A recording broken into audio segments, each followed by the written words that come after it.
CPR കൊടുക്കൽ പോലെയുള്ള ഏറ്റവും പ്രധാനമായ പ്രാഥമിക ചികിത്സകൾ നൽകേണ്ട സമയമാണ്. ഇതിൽ പറയുന്നത് പോലെ ശ്വാസം കിട്ടാതെ ബുദ്ധിമുട്ടുന്ന രോഗിക്ക് CPR കൊടുത്തിരുന്നെങ്കിൽ ജീവൻ രക്ഷിക്കാമായിരുന്നു എന്ന് പറയുന്നത് ശരിയാണോ? അതല്ലെങ്കിൽ ഇതുപോലെയുള്ള ഘട്ടങ്ങളിൽ ലൈഫ് സേവിംഗ് ആയിട്ട് എന്താണ് ചെയ്യേണ്ടിയിരുന്നത്? CPR അല്ലെങ്കിൽ കാർഡിയോ പൾമണറി റെസിസ്റ്റേഷൻ എന്ന് പറയുന്നത് കാർഡിയക് അറസ്റ്റ് സംഭവിച്ച് ഹൃദയത്തിന്റെ മിടിപ്പ് പൂർണ്ണമായും നിലച്ച സാഹചര്യത്തിൽ ചെസ്റ്റ് കംപ്രഷൻ ഉപയോഗിച്ച് താൽക്കാലികമായിട്ട് ബ്ലഡ് സർക്കുലേഷൻ പുനഃസ്ഥാപിക്കുന്ന ഒരു എമർജൻസി പ്രൊസീജിയറാണ്. അപ്പോൾ ബിസ്മീറിന്റെ കേസിൽ സംഭവിച്ചതുപോലെ ശ്വാസതടസ്സം വന്ന കാർഡിയക് ആക്ടിവിറ്റി ഉള്ള ഒരാൾക്ക് ഒരിക്കലും CPR കൊടുക്കാൻ പാടുള്ളതല്ല. ഇത് ഒരുപക്ഷെ ജീവന് കൂടുതൽ അപകടം ഉണ്ടാക്കാനാണ് സാധ്യത. അപ്പോൾ എന്താണ് ഇതിന്റെ പ്രോപ്പർ മാനേജ്മെന്റ് നോക്കാം. ഇതിനാണ് ABC പ്രോട്ടോകോൾ എന്ന് പറയുന്നത്. A for airway, അത് പേഷ്യന്റിന്റെ എയർവേ പേഷ്യൻസി മെയിൻറ്റെയിൻ ചെയ്യുക. ബിഫോർ ബ്രീത്തിങ്, അത് ഓക്സിജൻ നെബുലൈസേഷൻ, ആവശ്യമാണെങ്കിൽ ബാഗ് ആൻഡ് മാസ്ക് വെന്റിലേഷൻ കൊടുക്കുക.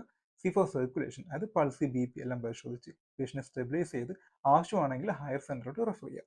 ഇനി ബിസ്മീറിന്റെ കേസിൽ ഇതുപോലെയുള്ള പ്രാഥമിക കാര്യങ്ങൾ ചെയ്തതിനു ശേഷം ഹയർ സെന്ററിലോട്ട് റെഫർ ചെയ്തതായിട്ടാണ് CCTV ദൃശ്യങ്ങൾ കാണിക്കുന്നത്.